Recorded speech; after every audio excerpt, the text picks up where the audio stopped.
Hello everyone, आपके अपने YouTube channel राजभाषा हिंदी मंत्रा पर आप सभी का बहुत बहुत स्वागत है। आशा करती हूँ बहुत ही अच्छे होंगे, बहुत अच्छे से अपनी पढ़ाई कर रहे होंगे। आज मैं आप लोगों के लिए लाई हूँ भाषा विज्ञान PYQs का सेकंड पार्ट, जिसमें हम करने वाले हैं हमारे 2013 से लेकर के 2023 तक के क्वेश्चंस। कोशिश करेंगे कि आज हमारा कंप्लीट हो जाए, अगर बाय चांस नहीं हो पाता क्योंकि क्वेश्चन ज़्यादा हैं, 30-35 मिनट के अंदर अगर हो जाता है तो बहुत अच्छी बात, अगर नहीं होता है तो उसकी क्लास हम आगे की कल कंटिन्यू करेंगे। ठीक है, अभी मैं आप लोग को सिर्फ भाषा विज्ञान के PYQs करा रही हूँ, MCQ नहीं करा रही। PYQs में सिर्फ वही क्वेश्चन है जो आपके पेपर में ऑलरेडी आए हुए हैं। ठीक है, MCQ मैं खुद से क्वेश्चन आप लोगों के लिए खुद ही बनाऊँगी। उससे क्या होगी, जो भी मैंने जो डीप में चीज़ें पढ़ाई हैं वहाँ से आप लोग को थोड़ा सा प्रैक्टिस कर लोगे तो थोड़ा सा वो चीज़ें प्रैक्टिस में रहेंगी, तो अगर वहाँ से क्वेश्चन आता है तो आप लोग इजीली उसको कर पाओगे। ठीक है, तो बिना देरी की आज की क्लास शुरू करते हैं। आज का जो हमारा पहला क्वेश्चन होने वाला है वो है हिंदी भाषा की उत्पत्ति हुई है। हिंदी भाषा की उत्पत्ति कहाँ से हुई है? वैदिक संस्कृत, लौकिक संस्कृत, शौरसेनी, अपभ्रंश या प्राकृत से? तो हमारे हिंदी भाषा की उत्पत्ति हुई है वो कहाँ से हुई है? तो वो हुई है हमारी शौरसेनी अपभ्रंश से। याद रखोगे, हिंदी भाषा की उत्पत्ति हमारे शौरसेनी अपभ्रंश से मानी जाती है। सारी चीज़ें मैंने बहुत डिटेल में पढ़ाई हैं। अभी मैं सिर्फ आप लोगों को क्वेश्चंस कराने की कोशिश कर रही हूँ ताकि जल्दी जल्दी हमारे क्वेश्चंस कवर हो जाएं। ठीक है, जो भी PYQs है उसमें इतना कुछ समझाने जैसा नहीं है। देखो, अगला क्वेश्चन है निम्नलिखित में से कौन सी बोली पश्चिमी हिंदी की नहीं है? कौन सी बोली पश्चिमी हिंदी की नहीं आती है ये आपको बताना है। ब्रज, बुंदेली, खड़ी बोली, अवधी। खड़ी बोली का दूसरा नाम क्या है, कोई बताएगा? खड़ी बोली का नाम है दूसरा कौरवी। क्या है? कौरवी नाम है। क्या नाम है? कौरवी। याद रहेगा। अगर अब मैं बोलूँ कि कौरवी नाम तो पता है आपको, अब ये नाम दिया किसने है ये भी आपको पता होना चाहिए। कौरवी नाम किसने दिया है? तो वो है राहुल सांकृत्यायन जी। किसने दिया है? राहुल सांकृत्यायन ने दिया है। खड़ी बोली का अन्य नाम है कौरवी, और कौरवी नाम किसने दिया है? राहुल सांकृत्यायन। मैं इसको इरेज करके यहाँ पे आपको एक चीज़ बता देती हूँ जो इम्पॉर्टेंट है। ठीक, देखो, सबसे पहले आपको हिंदी की प्रमुख बोली और उनके नामकरण करता पता होना चाहिए। जैसे देखो, कौरवी मैंने आपको बता दिया, कौरवी दिया है राहुल सांकृत्यायन ने। किसने दिया है? राहुल सांकृत्यायन। राजस्थानी किसने दिया है नाम? राजस्थानी नाम किसने दिया है? जो बोली है वो दिया है ग्रियर्सन ने। क्या दिया है? किसने दिया है? ग्रियर्सन ने। और ग्रियर्सन एक और कौन सा नाम देते हैं? बिहारी। राजस्थानी और बिहारी जो हमारी बोलियां हैं ये नामकरण किसने किया है? तो ये किया है जॉर्ज ग्रियर्सन ने। याद रहेगा। डिंगल जो हमारी बोली है, भाषा है, वो बांकी दास। किसने दिया है नाम? बांकी दास। बांकी दास जी ने दिया है। किसने दिया है? और ब्रजबुली कौन कहते हैं? ब्रजबुली कहते हैं ईश्वरचंद।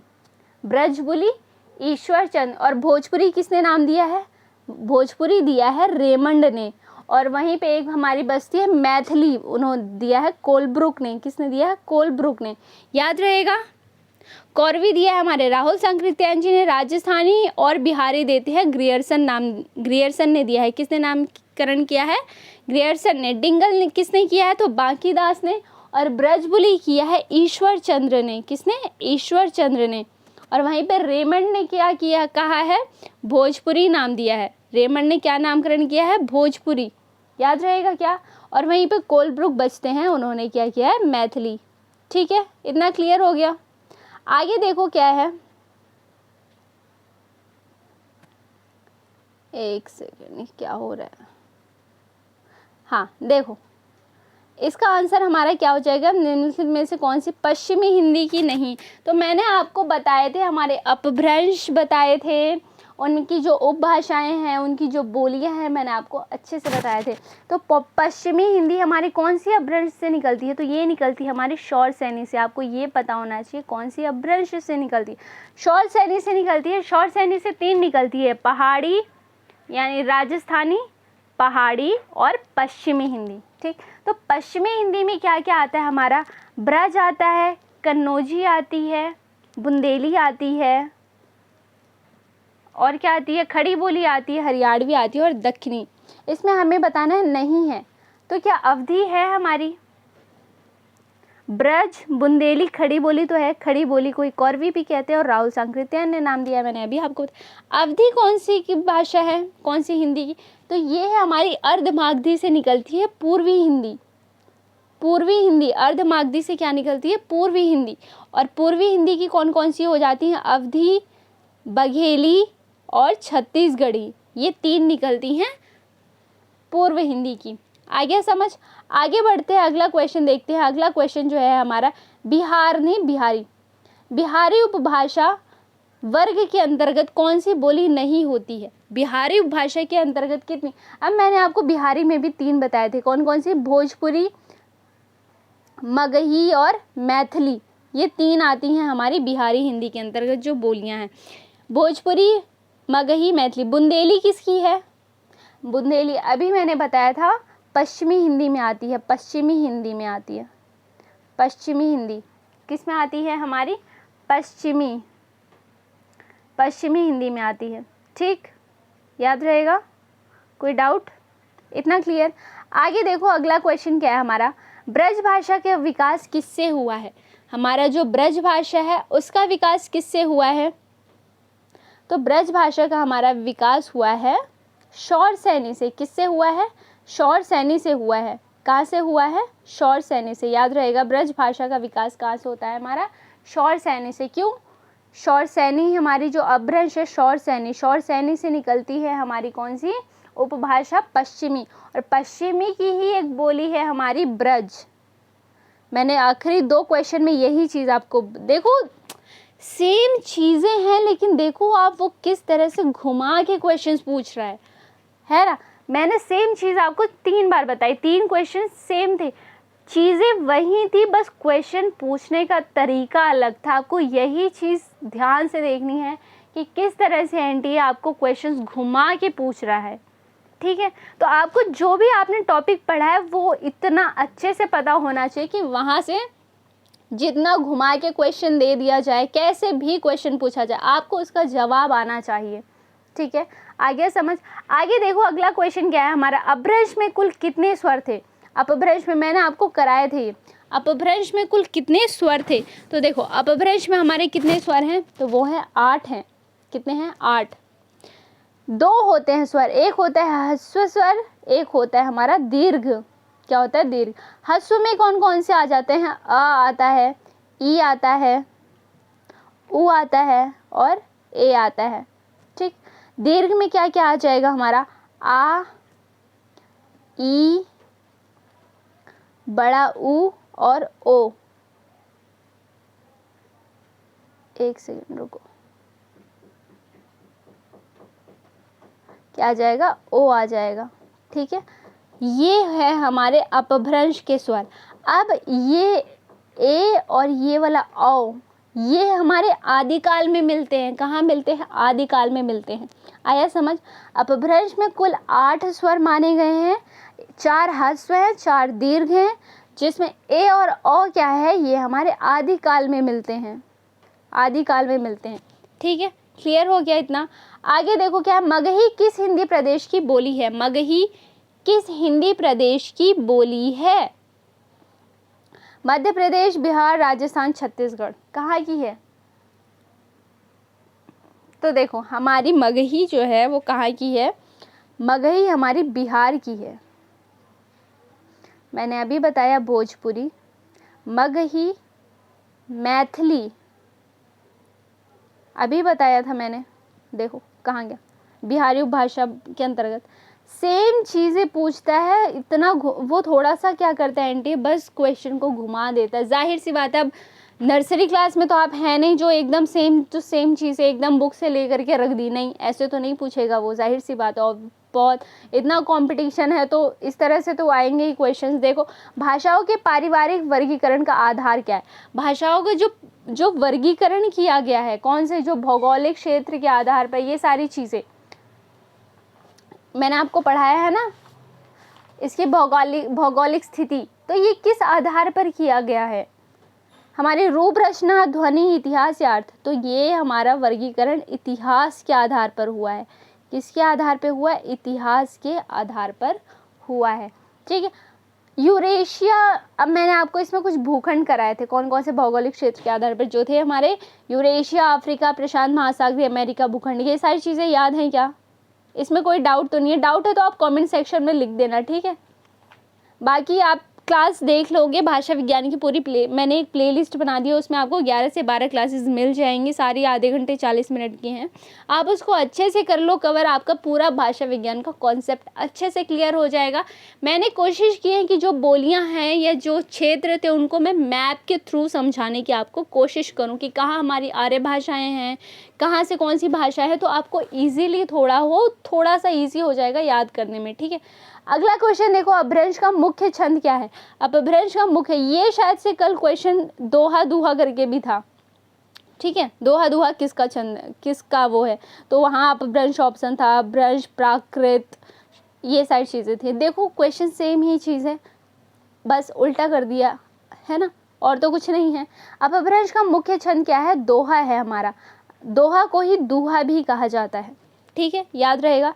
अगला क्वेश्चन देखो, आगरा का बोली क्षेत्र क्या है? आगरा की बोली क्षेत्र अवधी, खड़ी बोली, ब्रज, छत्तीसगढ़ी। आगरा में कौन सी बोली बोली जाती है बताइए? आगरा में कौन सी बोली बोली जाती है? तो वो है हमारी, अरे ब्रज, कौन सी है? ब्रज, आगरा में ब्रज। अवधी कहाँ बोली जाती है? अवधी कहाँ बोली जाती है? हाँ, अवधी कहाँ बोली जाती है? ये इधर हो गया सुल्तानपुर साइड, ये सारी चीज़ें है ना, ठीक, इतना क्लियर है। अवधि, रुको मैं 2-4 बता देती हूँ जो इम्पोर्टेंट है, इसको मैं साफ कर दूँ फिर बताती हूँ, ठीक। चलो, अवधि कहाँ कहाँ बोली जाती है, मैं सिर्फ पहला अक्षर लिखूँगी। अवधि बोली जाती है हमारी अयोध्या में, लखनऊ में, लखीमपुर खीरी में, बहराइच हो गया, या फिर सीतापुर, जो पूछा जाता है फैज़ाबाद लिख लो, इलाहाबाद लिख लो, रायबरेली लिख लो। अवधि और मिर्ज़ापुर में भी बोली जाती है, ठीक। प्रतापगढ़ में बोली जाती है, प्रतापगढ़ में बोली जाती है। सुल्तानपुर, सुल्तानपुर से क्वेश्चन आता है, सुल्तानपुर मैंने अभी कल आपको जो क्वेश्चन कराया था उसमें था, अवधि के क्षेत्र में सुल्तानपुर मिलाने के लिए था। तो अगर आप इलाहाबाद साइड के हैं या फिर यूपी के हैं तो आपको पता होगा कि कौन से क्षेत्र में अवधि बोली जाती है, कौन से में ब्रज, इस तरह से आपको, बघेली, इस तरह से आपको पता होगा, ठीक है। ब्रज हो गया, बघेली, अवधि, यही ज़्यादा बोली जाती है यूपी में, तो ठीक है। अब देखो खड़ी बोली, खड़ी बोली कहाँ बोली जाती है? तो खड़ी बोली के लिए आप लिख लो, इम्पोर्टेंट वाली बस लिखना, ठीक है। खड़ी बोली के लिख ले आप, बिजनौर लिख लो एक, बिजनौर में बोली जाती है, मेरठ में, सहारनपुर दिल्ली के आसपास, देहरादून, अम्बाला, मुजफ्फरनगर और पटियाला का पूर्वी भाग, ठीक। बिजनौर, मुरादाबाद, मेरठ, सहारनपुर, देहरादून, अम्बाला, मुजफ्फरनगर, ठीक है, इतना समझ। ब्रज कहाँ बोली जाती है? अभी मैंने आपको बताया ब्रज का क्या है क्षेत्र, उत्तर प्रदेश का मथुरा, आगरा, अलीगढ़, एटा, बरेली, ये हो गया। और मध्य प्रदेश का ग्वालियर वाला थोड़ा सा पश्चिमी भाग उसका, ठीक है। और राजस्थान में कहाँ? भरतपुर, करौली, धौलपुर, बस यही। और जयपुर जो है उसका पूर्वी भाग, थोड़ा सा हिस्सा उसका, ठीक है। छत्तीसगढ़ी, छत्तीसगढ़ी कहाँ? तो ये हमारा हो जाता है बिलासपुर हो जाता है, या फिर कांकेर, रायपुर हो जाता है। छत्तीसगढ़ से आप 2 नाम याद रख लो, एक बिलासपुर हो गया और दूसरा हो गया हमारा रायपुर, रायपुर याद कर लो, ठीक है। रायगढ़ है, 3 याद कर लो छत्तीसगढ़ से, इतना इनफ है। आगरा का बोली क्षेत्र क्या था? तो वो था हमारा ब्रज, ठीक है। आगे बढ़े, आगे देखो क्या है, डॉक्टर सुनीति कुमार चटर्जी के अनुसार पूर्वी हिंदी आधुनिक भारतीय आर्य भाषाओं के किस वर्ग में आती है? जो हमारी पूर्वी हिंदी है, अवधी, बघेली, छत्तीसगढ़ी, तो ये हमारे आधुनिक भारतीय आर्य भाषाओं के किस वर्ग में आती है? इसका आंसर क्या हो जाएगा? तो इसका आंसर हो जाएगा हमारा प्राच्य में। अब देखो मैं आपको इसको थोड़ा सा समझा देती हूँ क्या है। उदीच्य क्या है? इसमें ये कौन सी जगह, कौन से इसमें वो आ जाएंगे? इसमें आ जाएगी सिंधी, आ जाएगी लहंदा, पंजाबी, ठीक है। इसको आप याद कर लो, सिंधी, लहदा, पंजाबी उदीच्य में आएगी। याद रखना सुनीति कुमार चटर्जी के अनुसार वर्गीकरण है, ठीक है। प्रतीच में आती है हमारी गुजराती और राजस्थानी आती है, गुजराती, राजस्थानी, ठीक है। और मध्य देशीय में कौन सी आती हैं? इसमें सिर्फ आएगी पश्चिमी हिंदी जो है हमारी, पश्चिमी हिंदी। और प्राच्य में कौन सी आएगी? तो प्राच्य में आती हमारी पूर्वी हिंदी आ जाएगी। पूर्वी हिंदी पूछा है ना क्वेश्चन में, देख लो। पूर्वी हिंदी आएगी, बिहारी आएगी, उड़िया आएगी, असमिया और बंगला, इनके नाम याद कर लो, असमिया, बंगला। प्राच्य में दोबारा सुनो, पूर्वी हिंदी आएगी हमारी, और क्या आएगी हमारी? बिहारी आएगी, और आएगी हमारी उड़िया, असमिया और बंगला। ठीक है, याद रहेगा। उदीच्य में आएगा हमारा सिंधी, लहंदा, पंजाबी। प्रतीच्य में आएगी हमारी गुजराती और राजस्थानी। मध्य देशी में आ जाएगी हमारी पश्चिमी हिंदी सिर्फ। ठीक, और प्राच्य में कौन सी आएंगी? तो प्राच्य में आएंगी हमारी पूर्वी हिंदी, बिहारी, उड़िया, असमिया, बंगला। हो सकता है अभी प्राच्य से पूछा है, प्रतीच्य से पूछ ले, उदीच्य से पूछ ले, तो आप इसको क्या करो, एक कॉपी में नोट कर लो। ठीक, आगे बढ़ते देखो। डॉक्टर धीरेन्द्र वर्मा ने वैदिक ध्वनियों की संख्या मानी। डॉक्टर धीरेन्द्र वर्मा ने कितनी मानी? कितने स्वर और कितने व्यंजन माने हैं? कितने स्वर और कितने व्यंजन माने हैं, बताओ। तो देखो, इन्होंने माना है, एक सेकंड रुक जाओ, मैं इसमें कुछ एक चीज देख लूं जरा।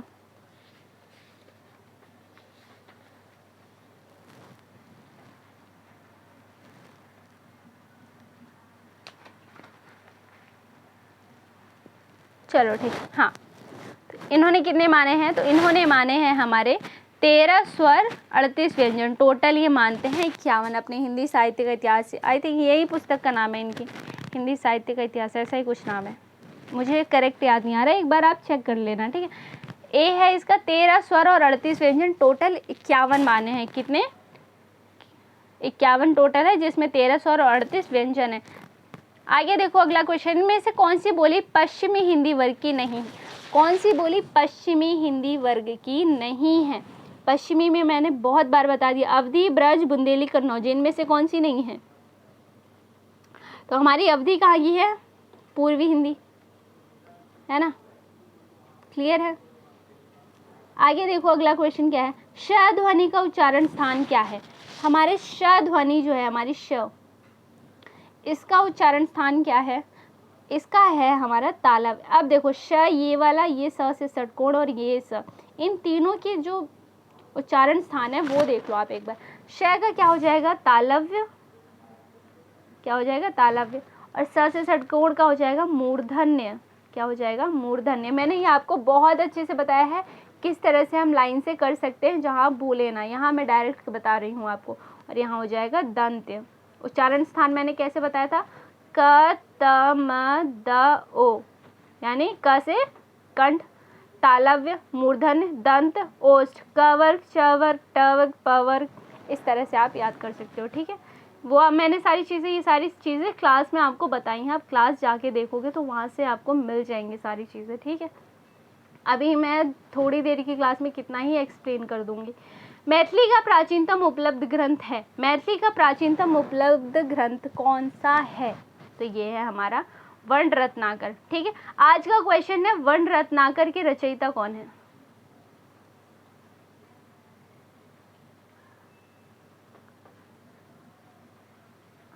इसका आंसर कमेंट सेक्शन में देना है। ठीक है, भारोपीय परिवार की भाषा नहीं है, भारोपीय परिवार की भाषा कौन सी नहीं है? Celtic, Italic, Germanic, Siouan. मुझे ऐसा लग रहा है जैसे ये क्वेश्चन ऑलरेडी मैंने कल की क्लास में करा दिया था, शायद सियोयन है इसका आंसर, है ना।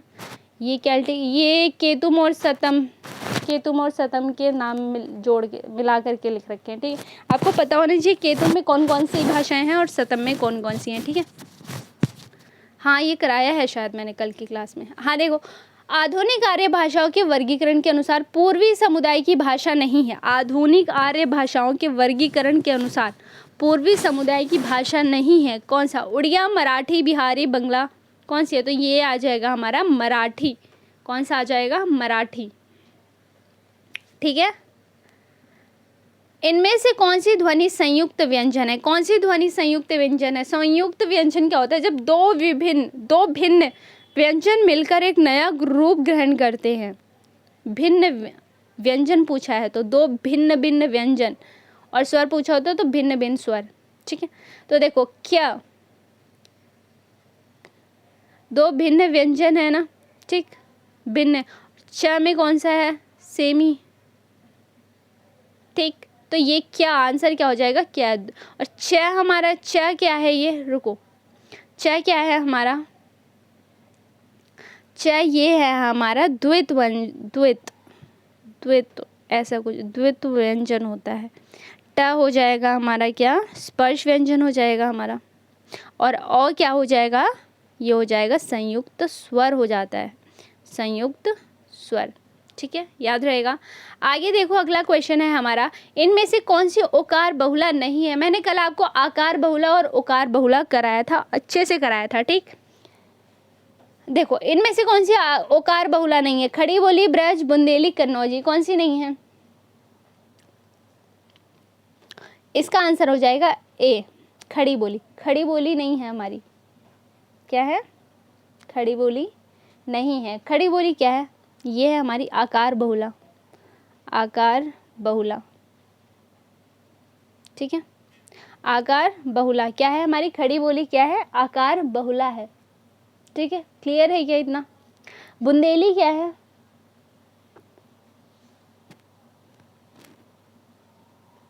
देखो कन्नौजी हो तो वो हमारी हो जाती है, ओकार हो जाती है।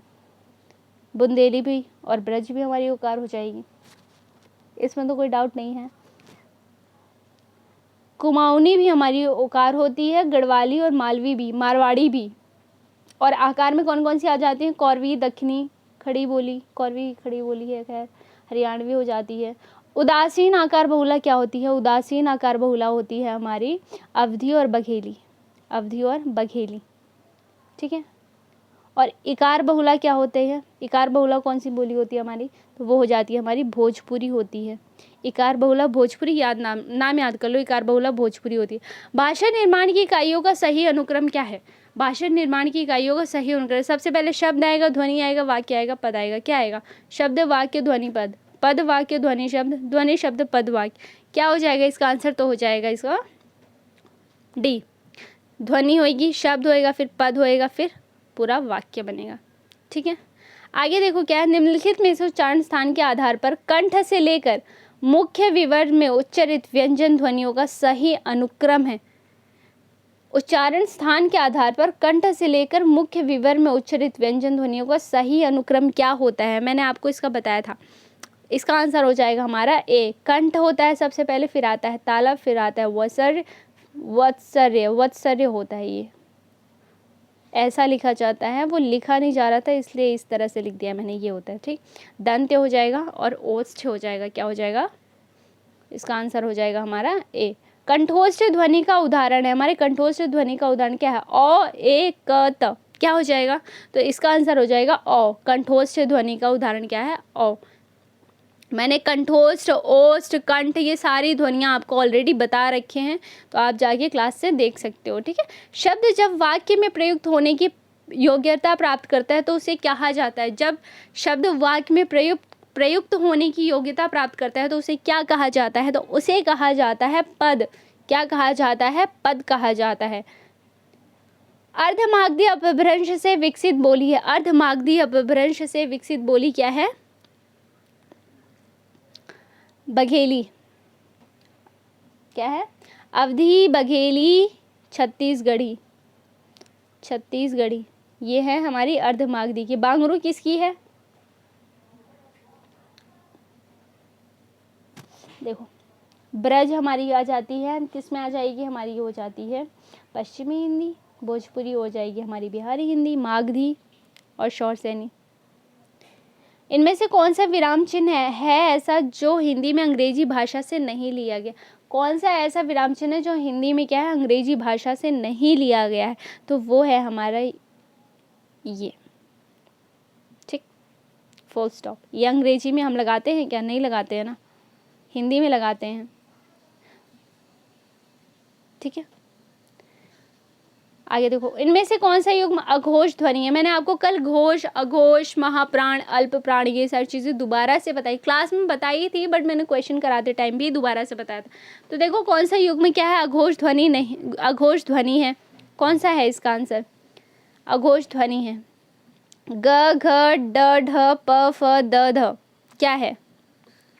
तो इसका आंसर हो जाएगा क्या? द। क्या हो जाएगा? द। नहीं रुको, एक सेकेंड रुक जाओ, रुको इसको इरेज करूँ मैं। अघोष पूछा है ना, अघोष हो जाएगा हमारा प फ। क्या हो जाएगा? प और फ, पहला दूसरा। ठीक, आगे देखो अगला क्या है। इनमें से किस बोली का बिहारी हिंदी से संबंध नहीं है? किस बोली का बिहारी हिंदी से संबंध नहीं है? तो देखो अवधी, मगही, भोजपुरी, मैथिली। जाहिर सी बात है अवधी का नहीं है। अवधी किसकी है? तो ये हो जाएगी हमारी पूर्वी हिंदी की। मगही, भोजपुरी, मैथिली तो इसकी है ही। सिंपल। ड़ वर्ण का उच्चारण स्थान है। ड़ वर्ण का उच्चारण स्थान क्या होता है? तो ड़ का होता है मूर्धा। क्या होता है? मूर्धा। मैंने उच्चारण स्थान भी आपको कराए हैं, बाह्य प्रयत्न के आधार पर भी कराया है, अंतर प्रयत्न के आधार पर भी कराया है। वहाँ से क्वेश्चंस आते हैं, जा करके क्लास कर लीजिए अगर अभी तक नहीं किया है। ईसा की किस शताब्दी में अपभ्रंश का व्यवहार लोक भाषा के अर्थ में होने लगा है? ईसा की किस शताब्दी में अपभ्रंश का व्यवहार लोक भाषा के अर्थ में होने लगा है? तो इसका आंसर क्या हो जाएगा हमारा? 11वीं शताब्दी में। 11वीं शताब्दी। कब? 11वीं शताब्दी में। खड़ी बोली शब्द का प्रयोग साहित्यिक हिंदी खड़ी बोली के अर्थ में होता है। दिल्ली मेरठ के आसपास के लोक बोली के अर्थ में होता है। खड़ी बोली का उद्भव शौर सैनी अपभ्रंश के उत्तरी रूप से हुआ है। खड़ी बोली में लोक साहित्य बिल्कुल नहीं। अब हमें इसमें से बताना है कि कौन सा कथन हमारा सही है। ठीक है, खड़ी बोली के लिए कौन सा कथन, ये क्वेश्चन छूट गया क्या? ये छूट गया 29। किस भाषा का विकास शौर सैनी अपभ्रंश से हुआ है? शौर सैनी से किसका होता है? राजस्थानी, पहाड़ी, पश्चिमी, है ना? किसका होता है? राजस्थानी, पहाड़ी, पश्चिमी, और इसमें गुजराती है। गुजराती का नहीं हुआ है ए। ठीक, आगे देखो क्या है। हाँ, खड़ी बोली देख रहे थे हम। खड़ी बोली शब्द का प्रयोग साहित्यिक हिंदी खड़ी बोली के अर्थ में होता है। दिल्ली मेरठ के आसपास की, देखो साहित्यिक हिंदी खड़ी बोली के अर्थ में होता है। क्या ये आंसर सही है? क्या ये वाली लाइन सही है क्या? नहीं। दिल्ली मेरठ के आसपास के लोग की बोली के अर्थ में होता है क्या? बिल्कुल। दिल्ली मेरठ में बोली जाती है खड़ी बोली, बिल्कुल बोली जाती है ना? दिल्ली में और हरियाणवी भी बोली जाती है। ठीक, दिल्ली मेरठ में मैंने अभी जब आपको बताया खड़ी बोली के बारे में, तो मैंने आपको बताया मेरठ क्षेत्र में बोली जाती है। तो ये हमारा आंसर सही हुआ, बी तो है। अब इसमें बी जहाँ नहीं है उसको काट दो, ए और डी, ए काट दो, सी और डी ये भी काट दो। ए और बी हमारा कैंसिल हो गया, अब हमारा बच्चा सी और डी। ए अगर आपको नहीं पता है तो ए अभी स्किप कर दो। ठीक है, अब ऑप्शन में देखो बी तो दोनों में है, तो बी हमारा सही ही होगा। सी और डी में हम देखते हैं, सी और डी में हमें क्या चीज़ें पता है। ठीक, खड़ी बोली का उद्भव शौर सैनी अपभ्रंश के उत्तरी रूप से हुआ है। क्या है? खड़ी बोली का उद्भव शौर सैनी अपभ्रंश के उत्तरी रूप से हुआ है। क्या ये सही है? उत्तरी रूप में था, ये पश्चिमी हिंदी थी, तो ये तो हमारा हो गया गलत। क्या हो गया? ये हो गया गलत। खड़ी बोली में लोक साहित्य बिल्कुल नहीं है। क्या ये सही है? तो ये हमारा क्या है? ये हमारा ठीक है। ठीक, तो हमारा आंसर क्या हो जाएगा? Answer number D is correct. ठीक है, इतना आ गया समझ।